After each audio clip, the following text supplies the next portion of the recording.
દર્શક મિત્રો, શ્રદ્ધાળુ વ્યક્તિ જો પૂર્ણ પરમાત્માની ભક્તિ સાચા સંતની શરણમાં જઈને કરે તો તેના જીવનના અનેક દુઃખો દૂર થઈ જાય છે અને જીવનમાં સુખ શાંતિ પણ આવે છે. જી હા મિત્રો, આજે અમે વાત લઈને આવ્યા છીએ અરવલ્લી જિલ્લાના મેઘરજ તાલુકાના પારલા ગામના રહેવાસી રામાભાઈની. પહેલાં તે હિન્દુ ધર્મમાં કરવામાં આવતી પારંપરિક ભક્તિ એટલે કે સૌ દેવી દેવતાઓ શ્રી કૃષ્ણજી, દુર્ગા માતાજી અને રામદેવ પીરજી વગેરેની ભક્તિ ખૂબ શ્રદ્ધાથી કરતા હતા. તેઓ તીર્થ, વ્રત, ઉપવાસ અને ભજન કીર્તન પણ કરતા હતા. તેઓ પોતે એક ભજનીક હતા અને ભજન ગાતા હતા.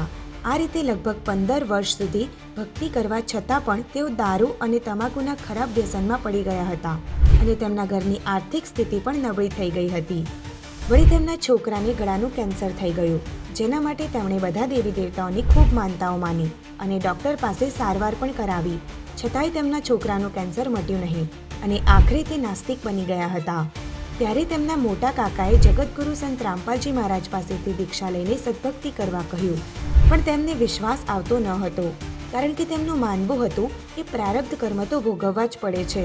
પણ તેમના કાકાના વારંવાર કહેવાથી તેમને સંત રામપાલજી પાસેથી નામ દીક્ષા લેવાની પ્રેરણા થઈ અને પછી તેમણે અને તેમના છોકરાએ નામ દીક્ષા લઈ લીધી. નામ દીક્ષા લઈને ભક્તિ કરવાથી તેમના છોકરાનું કેન્સર કેવી રીતે મટી ગયું? શું તેમને તેમના વ્યસનોમાંથી છુટકારો મળ્યો? તો ચાલો હવે સાંભળીએ રામાભાઈની પૂરી આપવીતી તેમના જ મુખેથી.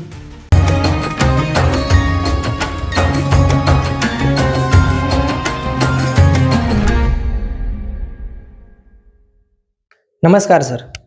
નમસ્કાર. સર, તમારું નામ શું છે અને તમે ક્યાંથી આવ્યા છો? મારું નામ રામાભાઈ નાથાભાઈ છે.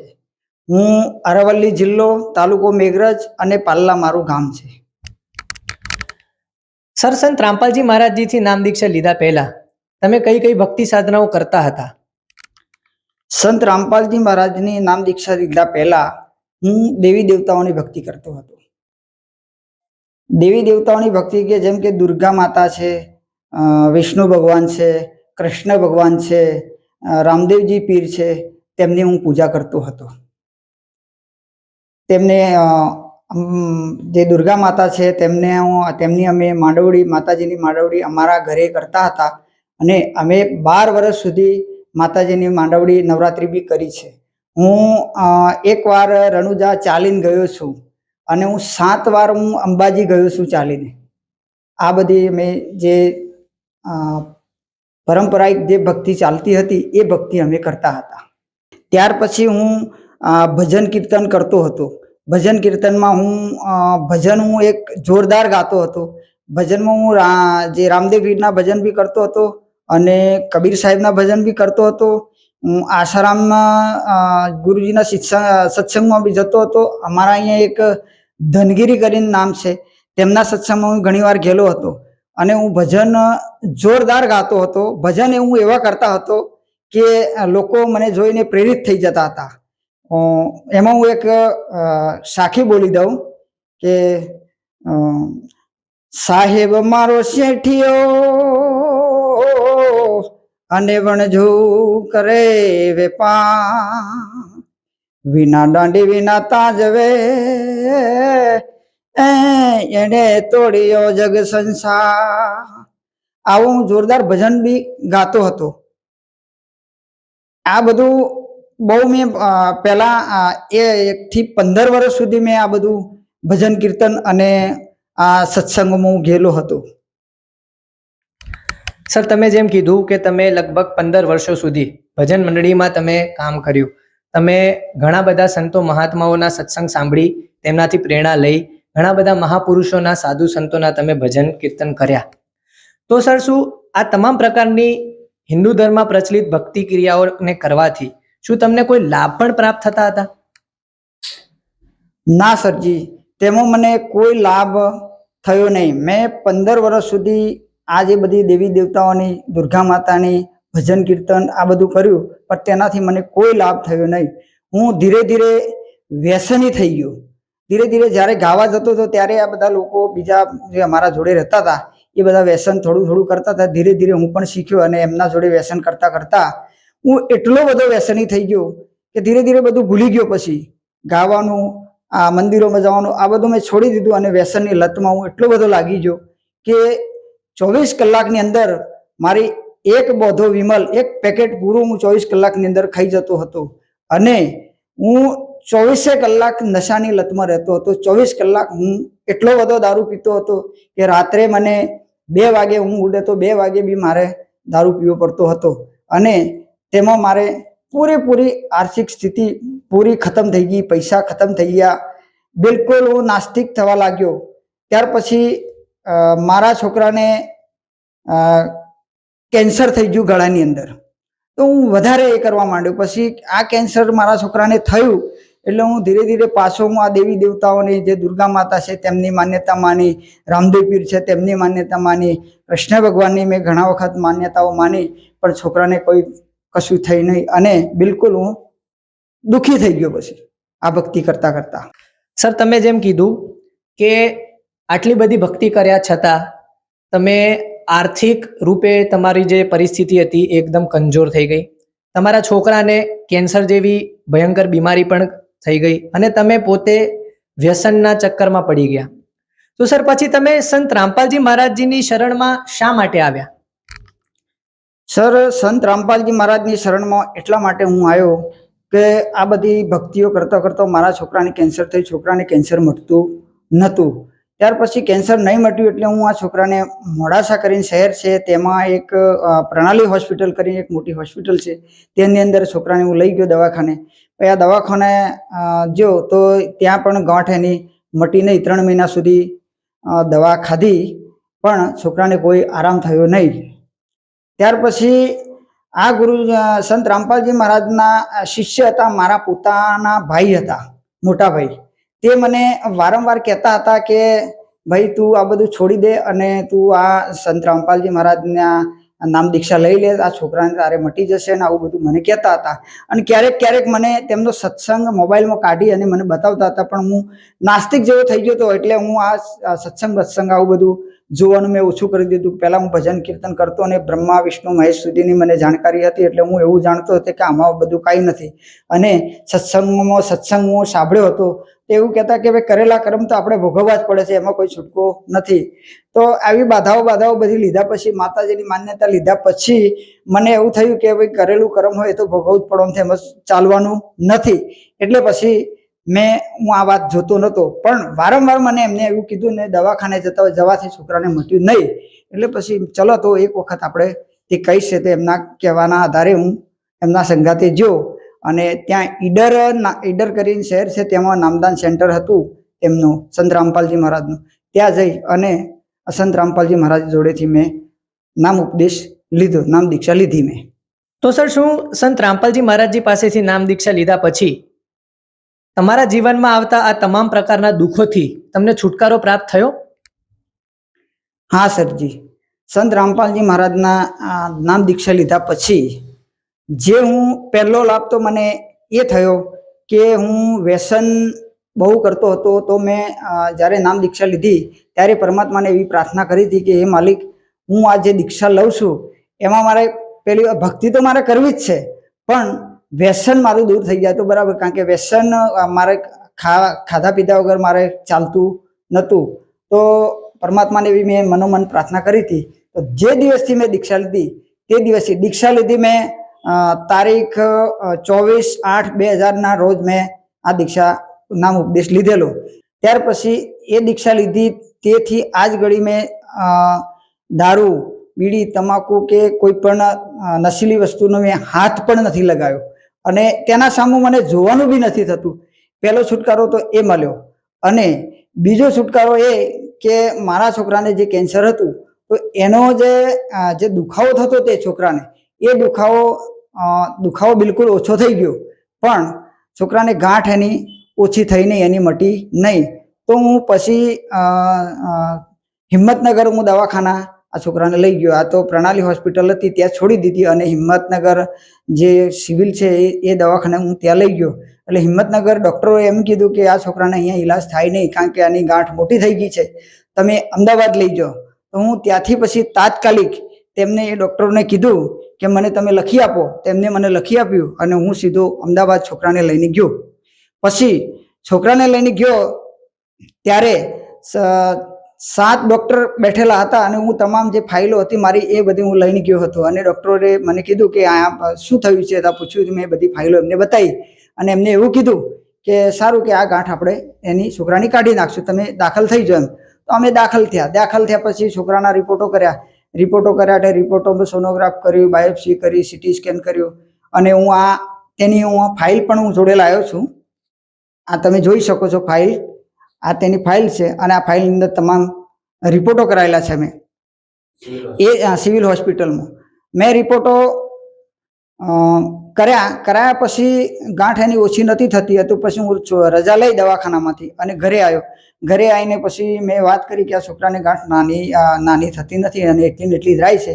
તો પછી કે તો સેન્ટર ઉપર આપણે નામ દીક્ષા લીધી હતી, ત્યાં કેન્દ્ર ઉપર લઈ જઈએ એમ કરીને અમે પછી ત્યાં કેન્દ્ર ઉપર લઈ ગયા અને કેન્દ્ર ઉપર જે સંત રામપાલજી મહારાજના શિષ્યો હતા તેમને બધાને વાત કરી એટલે એમને એવું કીધું કે તમે જે આ દીક્ષા છોકરાને અપાવડાવી દો તો આ છોકરાને આરામ થઈ જશે એમ. એટલે પછી મેં છોકરાને, આ નાનો છોકરો છે ભક્તિ કઈ રીતે કરશે, તો કે બધું માલિકને જોવાનું. તો પછી મેં દીક્ષા એમને છોકરાને અપાવડાવી દીધી. દીક્ષા અપાવડાવ્યા પછી હું પાછો આ છોકરાને હું દવાખાને લઈને ગયો એટલે પછી ધીરે ધીરે છોકરાને થોડું તંદુરસ્ત થવા તો લાગ્યો, પણ એની ગાંઠ બિલકુલ ઓછી થતી નથી. એટલે પછી મેં ડૉક્ટરોને એવું કીધું કે તમે આ છોકરાની આ ગાંઠ છે એ કાઢી નાખો એમ, મારે કઢાવી નાખવી છે એમ. એટલે ડૉક્ટરે એવું કીધું કે તમારે કઢાવવી હોય તો જવાબદારી બધી તમારે રાખવી પડશે, અમે કોઈ જવાબદારી રાખીએ નહીં, કારણ કે કેન્સર છે એટલે કેન્સર મળતું નથી. 2 મહિના 4 મહિના પછી તમારે પાછી આ ગાંઠ થશે. અને ઘણા મેં અંદર જે દવાખાનાની અંદર ઘણા જે લોકો હતા એમને મેં જોયું હતું, એટલે બધા એવું કહેતા હતા કે ના, કે કેન્સરની ગાંઠ તો કોઈ દિવસ મળતી નથી.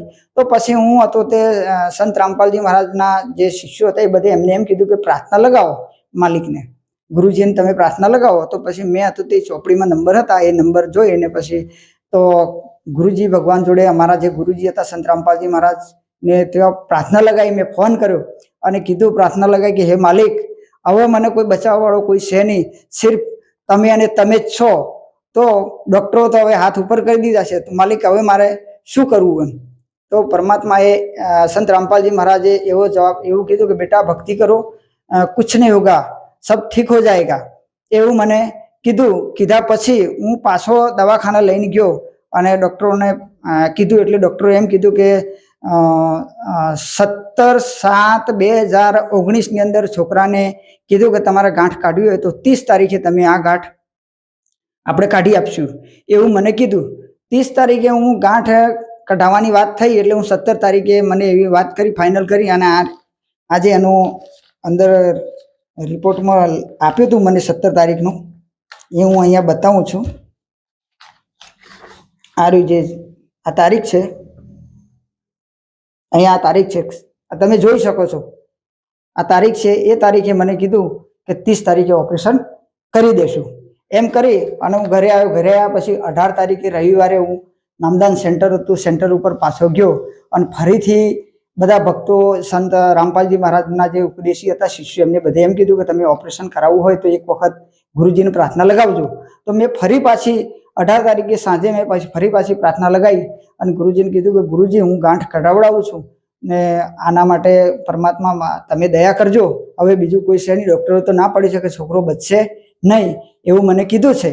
તો પરમાત્માએ સંત રામપાલજી મહારાજનો જવાબ એવો આવ્યો કે બેટા ભક્તિ કરો, कुछ नहीं होगा, जैसा डॉक्टर कहेगा वैसा करने का बेटा, ऐसा मेरे को એવું મને કીધા. પછી હું 18 તારીખે હું 19 તારીખે મને એવું કીધું, 19 તારીખે કીધા પછી 20 તારીખે હું જે મારી જે ફેક્ટરી છે, હું જ્યાં કામ કરું છું, તો 20 તારીખે હું ફેક્ટરીમાં ગયો. ફેક્ટરીમાં જઈ અને મારા જે શેઠ લોકો હતા, જે મેનેજર હતો, એમને બધાને મેં વાત કરી કે મારા છોકરાને કેન્સર છે ગળાની અંદર અને 30 તારીખે મારે ઓપરેશન કરવાનું છે, તો સાહેબ તમે મને થોડી પૈસાનો ટેકો કરજો, મને પૈસા થોડા આપજો. તો એ લોકોને બધાને ખબર હતી કે આના છોકરાને કેન્સર થયું છે. તો એમને મને એમ કીધું કે કશો વાંધો નહીં, તારા પૈસા જોઈતા હોય તો પૈસા અમે તને આપશું, પણ છોકરાને તું કમ્પ્લીટ કરીને લઈને આવજે, અહીંયા એવો લઈને આવતો નહીં એમ કીધું. એટલે હું 20 તારીખ ત્યાં રહ્યો, 21 તારીખ ત્યાં રહ્યો, 22 તારીખે ત્યાં રોકાયો અને 23 તારીખે હું સાંજે રાત્રે 9 વાગે હું ઘરે આવ્યો. તો આવ્યો ત્યારે છોકરો મારો રમતો હતો. તે આવતામાં મેં પાણી એકલું પીધું હતું અને છોકરા સામે મારી નજર પડી તો છોકરાની એક આ આંગળી આખી દબી જાય તેવી એના જે ગાંઠ હતી એના ઉપર એક ઘા દેખાયો મને. એટલે મેં તરત જ બોલાવ્યો છોકરાને કે અલ્પેશ આમ આવતો જરા. એ આવ્યો એટલે એની ગાંઠ જોઈ તો એકદમ પોચી થઈ ગઈ હતી ગાંઠ. તો પછી મેં મારી ભગતમતીને વાત કરી કે ભગતમતી તમે આવો તો જરા જુઓ તો આ છોકરાની ગાંઠ એકદમ ટાઈટ હતી, એકદમ કડક હતી, તો ઢીલી કેમ થઈ ગઈ? એમ કરીને ભગતમતીને બોલાવી. પછી અમારા મોટા ભાઈ હતા એમને બોલાવ્યા, અમારી બેન હતા, બધા ઘરના બધા ભેગા થઈ ગયા. અને પછી બધે કીધું કે પરમાત્માની એટલી બધી કૃપા થઈ કે અમે એવું સમજી જતા એ જ દિવસ ખબર પડી જતી કે ખરેખર ગાંઠ જતી રહેશે અને પરમાત્મા ઓપરેશન નહીં કરાવવા દે એવું અમને નક્કી થઈ ગયું. પછી 23 તારીખ જતી રહી, 24 તારીખ જઈ, 25 તારીખ એમ કરતો ધીરે ધીરે ગાંઠ એની 4-5 દિવસમાં એકદમ નાની ગાંઠ થઈ ગઈ. નાની થતો બિલકુલ ગાંઠ જતી રહી એની. જતી રહ્યા પછી જે અમારી જે 30 તારીખની ડોક્ટર અંગાત જે મારી વાત થયેલી હતી એટલે હું 30 તારીખે એની ગાંઠ તો મટી ગઈ પણ હું દવાખાને લઈને પાછો ગયો કે ડોક્ટરે કહે છે કે તમે બોલાયા હતા કેમ નહીં આવ્યા એમ કરીને મને એવું બધું કહેશે. એમ કરીને પાછો હું છોકરાને લઈને ગયો. તો છોકરાને ત્યાં લઈ ગયો એટલે જતામાં મને પહેલો જ રિપોર્ટ કરાવ્યો ડોક્ટર. તો ડોક્ટરે તરત જ મને રિપોર્ટ કરવા મોકલ્યો. મેં રિપોર્ટ હું તરત કરીને રિપોર્ટ લઈને આવ્યો એટલે ડૉક્ટરને બતાવ્યું. તો ડૉક્ટરે આ જે રિપોર્ટ છે એ રિપોર્ટ આવ્યો એટલે ડૉક્ટરે મને એવું કીધું કે તમે આ રિપોર્ટ ખોટો લઈને આવ્યા છો એવું કીધું. આ રિપોર્ટ તમે જોઈ શકો છો, આ બિલકુલ નીલ આવ્યો રિપોર્ટ. તો એ રિપોર્ટ નીલ આવ્યો. ત્યાર પછી પાછો મને ફરી બીજી વાર રિપોર્ટ કરાયો, એ બી રિપોર્ટ નીલ આવ્યો. ફરી મને ત્રીજી વાર રિપોર્ટ કરાયો, એ બી રિપોર્ટ નીલ આવ્યો. એટલે પછી મેં હતું ને તો તરત જ એમને એમ કીધું કે 17 તારીખે જ્યારે મને છુટ્ટી આપીને એ દિવસે મેં મારા છોકરાનો લાસ્ટ ફોટો પાડ્યો. તો મેં આ દેખા મારા છોકરાનો તમે ફોટો જોઈ શકો છો. આ મારા છોકરાનો મેં લાસ્ટ આ ફોટો એનો પાડ્યો હતો કે હવે મારો છોકરો રવાનો નથી, હવે મરી જવાનો છે. એમ કરીને મેં 3-4 ફોટા મેં દવાખાનાની અંદર પાડ્યા હતા. એ ફોટા મેં પછી ડૉક્ટરને બતાવી કે સાહેબ તમે 17 તારીખે મને જે રિપોર્ટ આપ્યો હતો અને ઓપરેશન કરવાનું નક્કી કર્યું હતું તે દિવસનો મારા છોકરાનો આ ફોટો છે સાહેબ. અને એ ગાંઠ આવી હતી, આજે છોકરો આવો છે, તમે કદાચ ભૂલી ગયા હોય તો તમે આ ફોટો જોઈ શકો છો. પછી એમને એવું કીધું, મને એવું પૂછ્યું કે ખરેખર તમે કયા દેવની ભક્તિ કરો છો એવું મને પૂછ્યું એમને. એટલે મેં એમને એમ કીધું એ 8 ડૉક્ટર હતા, બધા ભેગા થઈને બેઠેલા હતા ગોળ રાઉન્ડમાં. એમને મેં એમ કીધું કે હું જગતગુરુ તત્વદર્શી સંત રામપાલજી મહારાજની શરણમાં છું. આ છોકરાને ગાંઠ નથી મળતી એટલા માટે હું આ દીક્ષા મેં લીધી હતી અને આ છોકરાને હું આ પરમાત્માને મેં પ્રાર્થના લગાવીને હું અહીંયા આવેલો છું. તો એમને એવું કીધું કે તમારો માલિક એ માલિક જ છે ખરેખર. તો કારણ કે આવું દ્રશ્ય આ ફર્સ્ટ વાર જોયું છે, પહેલી વાર. અમને કોઈ દિવસ આવો કેસ અમને મળ્યો જ નથી, આ પહેલી વાર આવો કેસ મળ્યો છે એવું મને કીધું. ત્યાર પછી હું છોકરાને લઈને હું ઘરે આવી ગયો. પછી આ હોસ્પિટલ ઇન્ડિયાની મોટામાં મોટી હોસ્પિટલ છે, ઓલ ઇન્ડિયાની મોટામાં મોટી હોસ્પિટલ છે. અને એ હોસ્પિટલે મને એવા રિપોર્ટો આપ્યા અને એ છોકરો આજે મારો સ્વસ્થ થઈ ગયો છે. બિલકુલ કોઈ દવા નહીં, બિલકુલ કોઈ એની ગોળી નહીં, કશું જ નહીં. અને આજે એ છોકરાને મારા છોકરાને હું જોડે લઈને આવ્યો છું. તમે જોઈ શકો છો મારા છોકરાને. નમસ્કાર બેટા, સચ્ચાઈ. શું નામ છે તમારું? અલ્પેશ દાસ. તમને ગળામાં કેન્સરની ગાંઠ થઈ હતી? હા. તો આ ગાંઠ તમારી કઈ રીતે સરખી થઈ? સંત રામપાલજી મહારાજ મોટારી. તો હવે તમને શું ત્યાં દુખે છે? ના. સર, તમે જેમ કીધું કે સંત રામપાલજી મહારાજજી પાસેથી નામ દીક્ષા લીધા પછી તમારા છોકરાની જે કેન્સરની ગાંઠ હતી, જે ગાંઠને દૂર કરવા માટે તમે લગભગ ઘણા બધા વર્ષો સુધી ઘણા બધા તમે દવાખાનાઓના ચક્કર ખાધા, તમે ઘણા બધા દેવી દેવતાઓની પણ ભક્તિ કરી, ઘણી બધી માનતાઓ રાખી, ઘણી બધી બાધાઓ રાખી, પણ છતાં પણ તમારી તે બીમારી હતી તમારા છોકરાની તે દૂર ના થઈ. પણ ફક્ત સંત રામપાલજી મહારાજજી પાસેથી નામ દીક્ષા લેવા માત્રથી અને ભક્તિ કરવા માત્રથી તમારા છોકરાની આ ઈલાજ બીમારી જે હતી તેનાથી છુટકારો પ્રાપ્ત થયો. તો શું સર તમને આની સિવાય પણ કોઈ બીજા લાભ પ્રાપ્ત થયા? હા સરજી, આની સિવાય મારા બીજા લાભ કે બીજો લાભ કે હું વ્યસનમાંથી મુક્ત થયો. એટલું બધું વ્યસન હતું કે હું મરવાની કગાર ઉપર જતો રહ્યો હતો. તો આ વ્યસન દૂર થયું. પછી મારે જે માનસિક તણાવ રહેતો હતો એ બી મારી બીમારી એ બી મને એનાથી મને છુટકારો મળ્યો.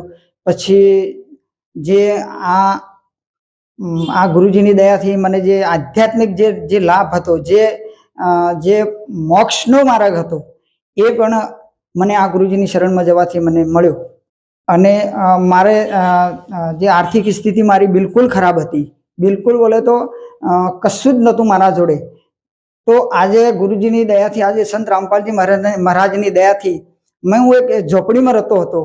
હું આજે 2 મોટા મારા મકાન બનાવ્યા છે મેઘરજની અંદર, જે મેઘરજ મારા પાલ્લા ગામની અંદર. અને મારા જોડે સાયકલ પણ નથી. આજે એની જગ્યાએ મારા જોડે 4-વ્હીલર બી છે, મારા જોડે 2 બાઇકો છે, અને મારા હાથ નીચે 10 માણસો તો સર કામ કરે છે. અને પરમાત્માની સંત રામપાલજી મહારાજની દયાથી એટલા બધા મને લાભ છે કે હું ઘણી બતાવું તો તેનો સમય પૂરો નહીં થાય. એટલા બધા મને આ સંત રામપાલજી મહારાજની શરણમાં જવાથી મને લાભો મળ્યા છે. સર સાચું કહું તો આ એક બહુ જ આશ્ચર્યની વાત છે કે આજના સમાજમાં 21મી સદીની અંદર જ્યારે સાયન્સ અને ટેકનોલોજી, મેડિકલ સાયન્સ જેવી વસ્તુ આટલી બધી પ્રગતિ કરી ચૂકી છે, આમાં સર વિશ્વાસ કરવો બહુ જ કઠિન છે કે ફક્ત ભક્તિ કરવા માત્રથી કેન્સર જેવી લાઇલાજ બીમારી દૂર થઈ શકે છે. તો સર આ વાતમાં જે શ્રદ્ધાળુઓ આજે તમને જોઈ રહ્યા છે, તમારો ઇન્ટરવ્યૂ જોઈ રહ્યા છે, તો તમારી આ વાતને, તમને જે આ અદ્ભુત ચમત્કાર મળ્યો છે તેની ઉપર તેઓ કઈ રીતે વિશ્વાસ કરી શકે? સરજી, સાચું કહું તો જે આ ગુરુજીની શરણમાં જવાથી આ ગુરુજી જે ભક્તિવિધિ બતાવે છે એ ભક્તિવિધિ શાસ્ત્ર અનુકૂળ સાધના છે. કારણ કે હું પણ આટલા સમયથી આ બધી ભજન કીર્તન આ બધું કરતો હતો, પણ મેં કોઈ દિવસ શાસ્ત્ર જોયા ન હતા, અને સુણાઈ વાતો પર વિશ્વાસ કરતો હતો. પણ આ ગુરુજીની શરણમાં જવાથી સંત રામપાલજી મહારાજે બતાવ્યું કે જો વેદોની અંદર આપણા 4 વેદ છે, એ વેદોની અંદર લખ્યું છે કે પરમાત્મા તો ઘોર પાપનો નાશ કરી નાખે છે, પરમાત્મા તો મરી ગયેલા માણસને જીવતો કરે છે, પરમાત્મા જીવનદાન આપે છે. આ વેદોની અંદર ખરેખર પ્રૂફ લખેલું છે. અને ભગવાન બોલે તો ભગવાન કોને કહેવું એ પહેલા એ ખબર નથી. પહેલા તો બધા જ ભગવાન હતા, પણ આ શાસ્ત્રોની અંદર, આપણા વેદોની અંદર, પુરાણોની અંદર, ગીતાની અંદર આ ગુરુજીએ ખોલી આગણી મૂકીને બતાવ્યું છે કે ખરેખર કબીર સાહેબ જ ભગવાન છે. કારણ કે હું આ જે ભજન જે ગાતો હતો ત્યારે મને આવી ખબર નથી કે ખરેખર કબીર સાહેબ ભગવાન હશે. પણ હું એ વખતે એક સાખી એવી બોલતો હતો કે સાહેબ સબકા બાપ હૈ, બેટા કિસી કા નહીં, અગર બેટા હોકર અવતરે તો કિસી કા સાહેબ નહીં. ये વાત હું વારંવાર આ સાખી હું બોલતો હતો. પણ આ ગુરુજીની શરણમાં ગયો ત્યારે મને ખબર પડી કે ખરેખર આ કબીર સાહેબ જ ભગવાન છે. અને ભગવાન તો મરી ગયેલાને હજીવન કરે છે. એ ત્યારથી મને વિશ્વાસ આવી ગયો કે ખરેખર જે વિજ્ઞાન છે, વિજ્ઞાન જ્યાં પૂરું થતું હોય ત્યારે પરમાત્માનું જ્ઞાન શરૂ થાય છે. સર તમે જેમ કહ્યું કે ખરેખર ભગવાન તો કબીર સાહેબ જ છે, પણ સર આ તો હિન્દુ ધર્મના જેટલા પણ શ્રદ્ધાળુઓ છે તેમની માટે એકદમ નવી વાત છે. અત્યાર સુધી જેટલા પણ સંત મહાત્માઓ કે જેટલા પણ ધર્મગુરુઓ થયા છે તેઓ તો તેવું કહે છે કે પરમાત્મા તો નિરાકાર છે. તો કબીર સાહેબ કઈ રીતે પરમાત્મા હોઈ શકે? આ વાતનું સર શું કોઈ પ્રમાણ છે તમારી પાસે? હા સરજી, એના માટે આ પ્રમાણ છે એવું કે આપણા હિન્દુ ધર્મના જે ધર્મ ગ્રંથો છે, આપણા ધર્મના જે ગ્રંથો છે કે 4 વેદ, 6 શાસ્ત્ર, 18 પુરાણ, પછી ગીતાજી, આપણી શ્રીમદ ભગવદ્ ગીતા, એની અંદર આ લખેલું છે. અને આ ગુરુજીએ ખોલીને બતાવ્યું છે ત્યારે મને ખબર પડી. નહીં તો હું અમારા જે રાજસ્થાનની અંદર થઈ ગયા રામદેવજી પીર, હું ખરેખર તો લાસ્ટ એ ભગવાન માનતો હતો કે ખરેખર એ રામદેવ પીર ભગવાન છે. હું તો એવું સમજતો હતો. પણ આ જે શાસ્ત્રોની અંદર આ ગુરુજીએ ખોલીને બતાવ્યું ત્યારે મને ખબર પડી કે ખરેખર તો કબીર સાહેબ ભગવાન છે. અને કબીર સાહેબ એમની વાણીમાં બધું કહેલું છે. પણ આ એ વાતની પહેલા ખબર ન હતી. પણ આ ગુરુજીના શરણમાં ગયા ત્યારબાદ મને ખબર પડી. અને કોઈને કદાચ જાણવું હોય તો સાધના ચેનલ ઉપર સત્સંગ આવે છે 7:30 થી 8:30 સુધી, એમાં તમે જોઈ શકો છો. સર જે પણ શ્રદ્ધાળુઓ અત્યારે તમારું ઇન્ટરવ્યૂ જોઈ રહ્યા છે તે તમામ શ્રદ્ધાળુઓને સર તમે શું સંદેશો આપવા માંગો છો? સર ઘણા બધા આજના સમયમાં આપણા સમાજની અંદર, આપણા પવિત્ર હિન્દુ ધર્મની અંદર એવી તમામ પ્રકારની સમસ્યાઓથી પીડિત છે જેવી તમે પહેલા પીડિત હતા. ઘણાના ઘરમાં સર કેન્સર જેવી લાઈલાજ બીમારીઓથી તેમના છોકરાઓ તેમના પરિવારજનો પીડિત હોય છે. ઘણા લોકોને સર આર્થિક, માનસિક, શારીરિક જેવી સમસ્યાઓ હોય છે. તો સર જે શ્રદ્ધાળુઓ આજે પરમાત્માની ખોજમાં ભગવાન પાસેથી લાભ પ્રાપ્ત કરવા માટે દર ભટકી રહ્યા છે, તે તમામ શ્રદ્ધાળુઓને તમે શું સંદેશો આપવા માંગો છો? સર, હું સંદેશો તો નથી આપી શકતો, પણ હું એક પ્રાર્થના કરું છું. જે મારા જે જગતના જે ભાઈ બહેનો છે, જે માતાઓ છે, વડીલો છે, તેમને હું એવું કહું છું, એક વખત તમે સંત રામપાલજી મહારાજનો સત્સંગ જુઓ, સાંભળો, અને જે એ પ્રૂફ બતાવે છે એ પ્રૂફ તમે જુઓ, અને તમે ખુદ લાવી અને એ ગ્રંથ તમે ખોલીને એની અંદર જુઓ કે ખરેખર ભગવાન કોણ છે અને આપણે કોની ભક્તિ કરવી પડે, ભક્તિ કઈ રીતે કરવી, એ તમામ જે જાણકારી છે સંત રામપાલજી મહારાજની શરણમાં જવાથી જ મળે છે. બાકી તો આ બધા જે આપણા જે વડીલો કરતા એમ આપણે એ ખરેખર એ સાધના વિધિ સહી નથી. અને જે સાધના વિધિ જે સંત રામપાલજી મહારાજ બતાવે છે એ શાસ્ત્ર અનુકૂળ સાધના છે. એટલા માટે હું જગત સમાજને એવી પ્રાર્થના કરવા માંગુ છું કે એકવાર તમે સંત રામપાલજી મહારાજનો સત્સંગ જુઓ, ખરેખર ધ્યાનથી જુઓ, તો આપણી ગમે એવી બીમારી હશે, ગમે એવું દુઃખ હશે, પણ શાસ્ત્ર વિધિ જેમ શાસ્ત્રમાં વિધિ લખી છે તેમ આપણે ભક્તિ કરશું તો દુઃખથી આપણને છુટકારો મળશે. આપણી તમામ પરિસ્થિતિઓમાંથી આપણે દૂર થઈ શકશું. એટલા માટે સત્સંગ જુઓ, સાંભળો, અને આ ગુરુજીની શરણમાં તમે આવો અને નામ દીક્ષા લો, એવી હું પ્રાર્થના કરું છું. સર, જો કોઈ શ્રદ્ધાળુ સંત રામપાલજી મહારાજજી પાસેથી નામ દીક્ષા લેવા માટે ઈચ્છતા હોય તો તેઓ કઈ રીતે લઈ શકે છે? કારણ કે સર, સંત રામપાલજી મહારાજ તો એક હરિયાણાના સંત છે, અને જો કોઈ શ્રદ્ધાળુ ગુજરાતનો રહેવાસી છે અને તે સંત રામપાલજી મહારાજ પાસેથી નામ દીક્ષા લેવા ઈચ્છે છે તો તેને શું કરવું પડશે? તેના માટે સદગુરુ રામપાલજી મહારાજે એટલી બધી સુવિધા કરી રાખી છે કે જે આજકાલ તો સોશિયલ મીડિયા એવી એક પ્લેટફોર્મ છે કે પૂરી દુનિયામાં આપણે ગમે ત્યાં ખૂણા બેઠા હોય તો જોઈ શકીએ છીએ સોશિયલ મીડિયાના દ્વારા. અને સોશિયલ મીડિયાના તમામ પ્લેટફોર્મ પર ફેસબુક છે, ઇન્સ્ટાગ્રામ છે, યુટ્યુબ છે, હરેક પ્લેટફોર્મ ઉપર તમને સંત રામપાલજી મહારાજનો સત્સંગ મળી જશે. સંત રામપાલજી મહારાજના જે ઇન્ટરવ્યુ છે, જે આ મારા જેવા ભક્તોનો એ ઇન્ટરવ્યુ તમને મળી જશે. તમે જોઈ અને તેના નીચે જે ફોન નંબર બી આપેલો હોય છે, એ ફોન નંબર છે 8193819381. એ નંબર છે. એ નંબર ઉપર તમે કોન્ટેક્ટ કરી અને તમે તો આશ્રમ પર એ નંબર જશે અને તમને એ આશ્રમેથી તમે જ્યાંના તમે હોય ત્યાંનું તમને એડ્રેસ પૂછશે. એડ્રેસ પૂછ્યા પછી તમને કહેશે કે તમારા નજદીકી નામદાન સેન્ટરનો નંબર આપશે. ત્યાં તમે કોલ કરશો તો ત્યાં તમને બોલાવી અને નિઃશુલ્ક તમને નામ દીક્ષા મળી જશે, પ્રાપ્ત કરી શકશો તમે. સંત રામપાલજી મહારાજે એક દયા કરી રાખી છે કે આપણા ગુજરાત રાજ્યની અંદર 22 નામદાન સેન્ટર છે. 22 નામદાન સેન્ટર પર હજારોની સંખ્યામાં સંત રામપાલજી મહારાજના દીક્ષા લીધેલી એમના શિષ્યો છે.